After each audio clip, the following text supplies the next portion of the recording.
There is a deeply misunderstood truth in this world. The smartest people often appear to be the loneliest. Look around, and you'll notice a curious pattern.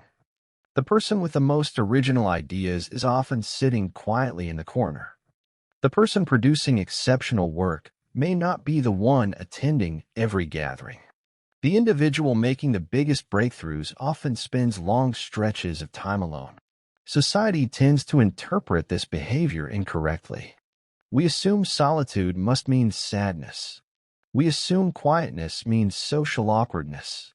We assume a preference for being alone is evidence of isolation. But what if the opposite were true?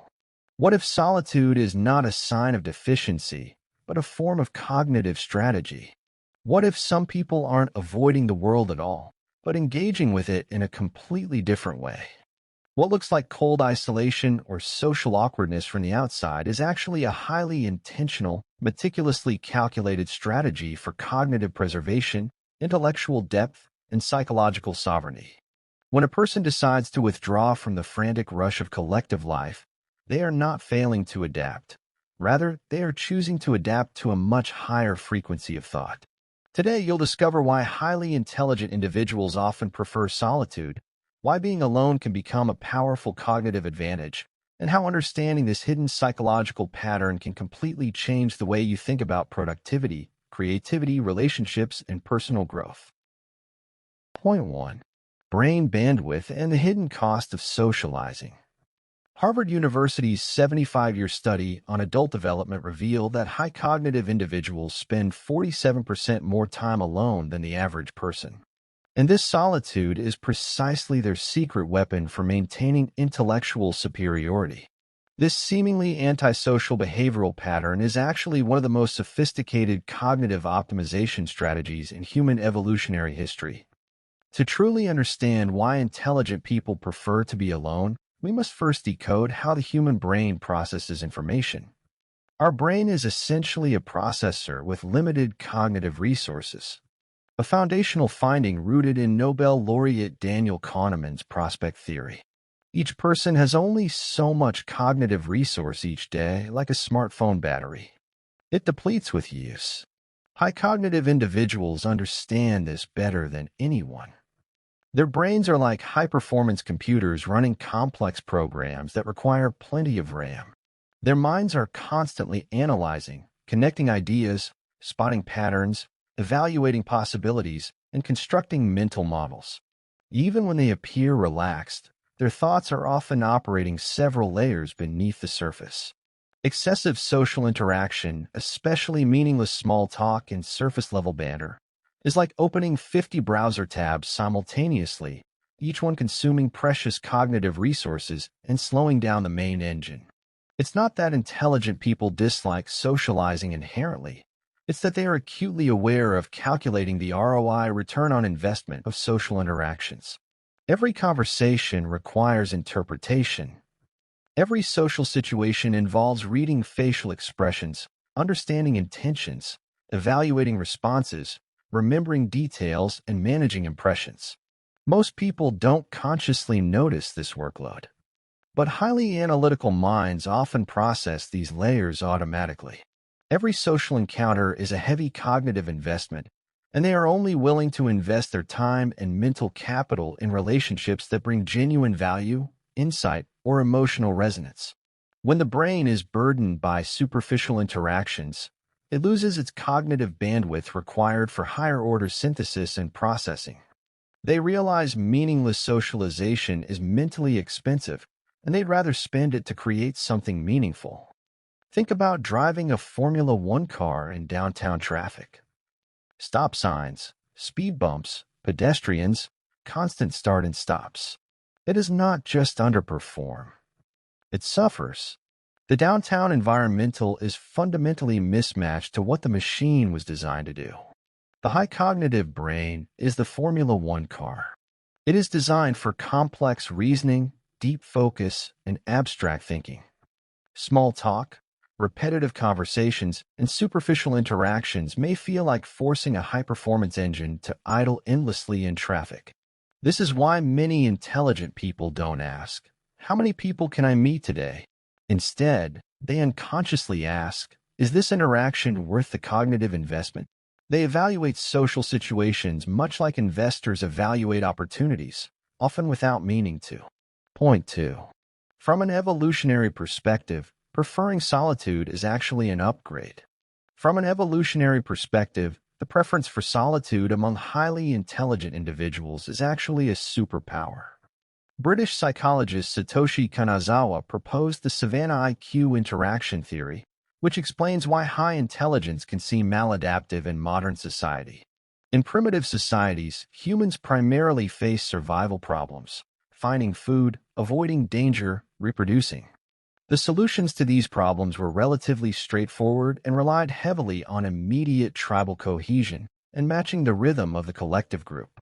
But the high-intelligence brain evolved specifically to solve more complex, abstract, and unprecedented problems. This creates an evolutionary mismatch. Our brains are still set to a primitive default, yet the environment has become extremely complex. Imagine two people standing in a crowded marketplace. One person focuses entirely on what is happening around them. The other begins thinking about how trade systems work, how markets evolve, how civilizations grow, and how future technologies might transform commerce. The second person is engaging with reality differently. Their attention is directed inward as much as outward. In a sense, highly intelligent individuals often develop a stronger internal world. They possess an internal operating system that provides guidance, validation, and stimulation independent of external approval. Many people rely heavily on their environment to generate meaning. Highly intelligent individuals frequently generate meaning internally. Their thoughts themselves become a source of engagement. This helps explain why being alone often feels less uncomfortable for them. They are rarely truly alone. They are accompanied by questions, ideas, theories, possibilities, and ongoing internal conversations. The average person may enter a silent room and experience boredom. A highly curious mind may enter the same room and discover an entire universe. Highly intelligent individuals are essentially evolutionary forerunners. Their brains have already adapted to handle modern complexity, and solitude is their adaptation strategy. The average person's brain is still running on Windows 98, while high cognitive individuals have upgraded to Windows 11. They don't need as much external validation and social approval because they are running on their own internal operating system. Research shows that the brain activity patterns of high IQ individuals during solitude are completely different from those of ordinary people. Their default mode network, DMN, is significantly more active. This network is responsible for self-reflection, future planning, and creative thinking, all of which are cognitive functions most active during solitude. While the tribe seeks safety in numbers, the evolutionary forerunner seeks breakthrough in stillness.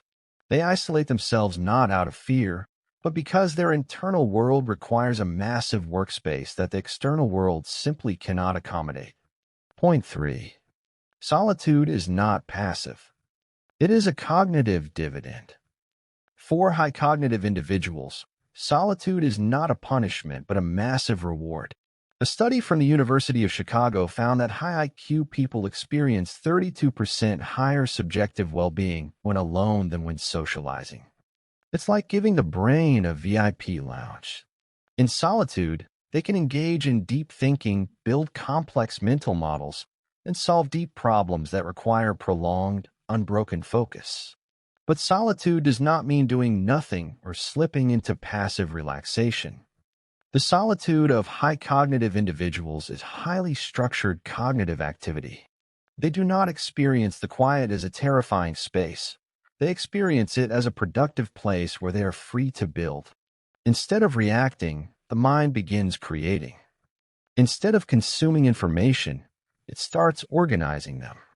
Instead of responding to the world, it begins understanding it. They may engage in mental time travel, simulating future scenarios, constructing cognitive maps, organizing knowledge systems, combining concepts, and generating new ideas. Neuroscience research shows that this deep solitary state triggers alpha wave activity in the brain, a key physiological marker for creative thinking and insight. Imagine a lake. When the surface is constantly disturbed by wind and waves, you cannot see what lies beneath. But when the water becomes still, hidden structures emerge. Solitude creates that stillness. It allows thoughts that are usually drowned out by noise to rise to the surface. Many breakthrough ideas emerge this way. Mental resources become available for deeper forms of thinking. Many groundbreaking scientific discoveries and artistic creations were born in moments of solitude. Einstein's theory of relativity, Newton's law of universal gravitation, and Beethoven's symphonies are all direct products of the cognitive dividend of solitude. Scientists, writers, inventors, entrepreneurs, and artists have repeatedly described moments of insight arriving during walks, quiet reflection, or periods of solitude. This deliberate solitude serves as the ultimate gateway to the psychological state of flow, that profound, frictionless zone where action and awareness merge perfectly. In solitude, attention stops fragmenting and begins converging. Thoughts that normally compete for mental space start aligning toward a single direction. Ideas connect more freely. Patterns become visible. Complex problems that once seemed impossible begin revealing hidden pathways. Without the protective container of quiet, these moments of flow are constantly interrupted before they can fully develop. The mind remains stuck on the surface, reacting instead of creating. Solitude creates the conditions for flow, and flow creates the conditions for breakthrough. It allows mental clutter to settle, like sediment sinking to the bottom of a lake, until the deeper structure beneath becomes visible. What appears from the outside as someone simply sitting alone is often an intensely active process of discovery, where the mind moves beyond distraction and enters direct conversation with possibility itself. Point 4. Quality over quantity in relationships. High cognitive individuals are not antisocial, they are per-quality social. They understand the Pareto principle. 80% of social value comes from 20% of deep relationships. Harvard's Grant study, the famous research that tracked 268 Harvard graduates for 75 years, found a disruptive conclusion. What truly predicts life happiness and success is not the quantity of social connections, but their quality. High cognitive individuals instinctively grasp this. They would rather spend 3 hours in one deep conversation discussing ideas, life experiences, philosophy, psychology, or personal growth with one fascinating person than spend an entire evening exchanging superficial pleasantries with dozens. Their social algorithm is more sophisticated, calculating the emotional return, cognitive return, and time cost of every interaction. It's like the difference between a Michelin-starred restaurant and a fast food joint. Regular people seek to fill their stomachs. High cognitive people seek to eat well. They know that cognitive nutrition matters more than social calories. They understand that low-signal environments degrade their internal clarity. Research shows that high IQ individuals typically have smaller but deeper social networks. Their Dunbar number, the number of stable, meaningful social relationships a human can comfortably maintain, might be only 50 to 100, but the quality of each relationship is extremely high. Meanwhile, the standard Dunbar number for an average person sits at 150 or above. High cognitive individuals filter relationships aggressively because they realize that their time is finite and their mental energy is a precious resource. They do not want to know everyone. They want to know the right people deeply. They only give out their business cards to people who are on the same wavelength, metaphorically speaking, to build stronger, richer relationships. Point 5. Solitude fuels creativity. Solitude is an incubator for creativity. This finding is strongly supported by neuroscience. When we are alone, the brain's default mode network and executive control network engage in a special dialogue, a dialogue that can only occur in solitude. It allows different brain regions to freely combine, producing those aha moments. High cognitive individuals are better at leveraging this neural mechanism. But there is a delicate balance here. Solitude is not complete isolation. High cognitive individuals find the optimal ratio between deep solitude and high-quality social interaction. They surf the waves between the ocean of solitude and the spray of socializing, seeking balance. Psychological research has found that the most innovative ideas often emerge in the transitional zone between solitude and social contact. Solitude generates raw ideas, and social interaction helps validate and refine them. When the brain is in solitude, two major networks begin an unusual dialogue. The default mode network, which handles internal simulation and creative connection making, and the executive control network, which handles focused attention and critical evaluation, begin to work in concert. This cross-network conversation is where original ideas are generated and refined simultaneously. It is a state the brain simply cannot access while it is managing social input. Think of it like a recording studio. You can listen to music anywhere, but you can only make music in an environment with the right conditions, the right acoustics, the right equipment, the right absence of interference. Solitude is that environment for the creative mind. The external world is the interference. Jeff Bezos built Amazon's meeting culture around a practice of silent reading.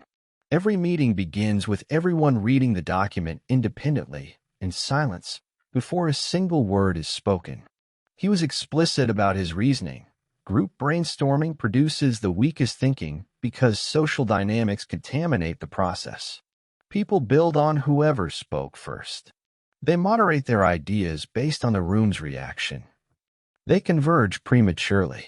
Individual thinking, done in protected silence, produces more original material. Bill Gates has taken 2 weeks alone every year for decades, what he calls think weeks. No meetings, no calls, no social obligations. Just reading, thinking, and writing. He has credited these weeks with some of the clearest strategic insights in Microsoft's history. The ideas that emerged in those 2 weeks consistently outperformed what came from months of collaborative meetings. Steve Jobs meditated daily, not as a wellness practice, as a cognitive one. He described it as the process of letting the noise settle so he could hear what was actually underneath. These are not quirks of famous people. They are deliberate protected solitude time. They protect the cognitive conditions that make original thought possible. Point 6. Cognitive trap for modern society. Modern society is systematically eroding our capacity for solitude, which is especially dangerous for high cognitive individuals. Social media, instant messaging, and the culture of being always online are all encroaching on the cognitive space we need for solitude. High cognitive people feel this cognitive pollution most acutely. Their brains are more sensitive to information overload and less tolerant of superficial socializing. Ironically, society stigmatizes this sensitivity as social impairment or being unsociable. We live in a culture that rewards extroversion and punishes introversion, despite extensive research showing that the ability to be alone is highly correlated with creative achievement. Neuroeconomic research has found something striking about the relationship between solitude and performance. There is a U-shaped curve. Too little solitude and cognitive output suffers.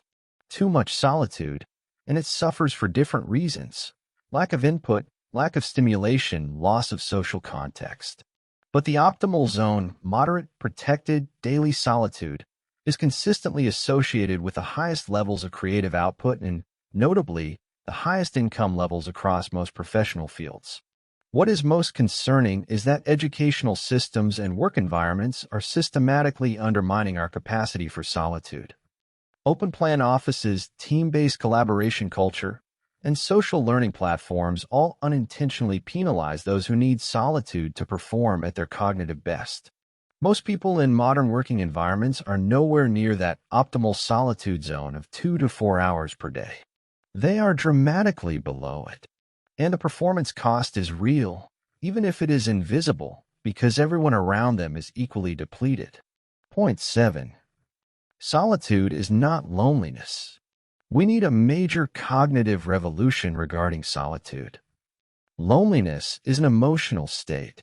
It is the painful experience of wanting connection and not having it. It arrives uninvited. Nobody chooses to feel lonely. It is a signal, the psychological equivalent of hunger or thirst, that something is missing and needs to be addressed.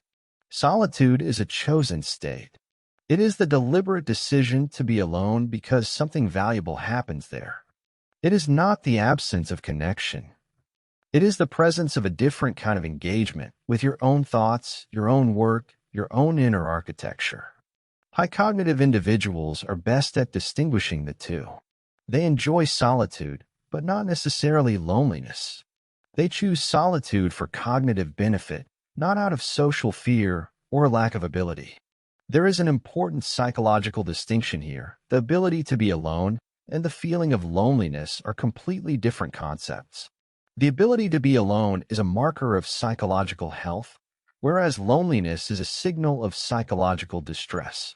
Research shows that high IQ individuals tend to have a stronger ability to be alone, yet their levels of loneliness are similar to those of ordinary people. This indicates that they are not lacking social needs. They are making cognitively optimal choices.